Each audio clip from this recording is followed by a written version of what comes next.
Any seatbelt, and I want to let y'all know to always wear your seatbelt because you never know when something is going to happen. So yeah.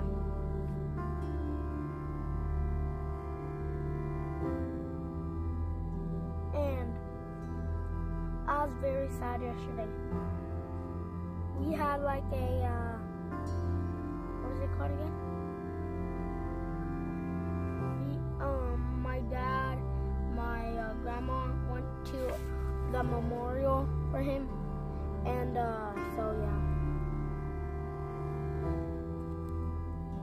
Hold on, I'll see you back in a little while. Oh, a little while.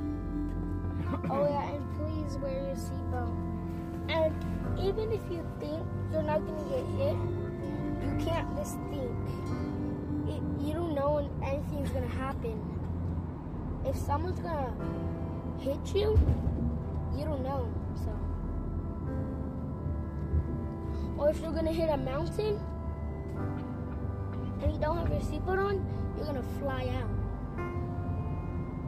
So can you please wear your seatbelt and don't lay down while you are driving with a seatbelt on. You can slide out of your seatbelt and hit the door like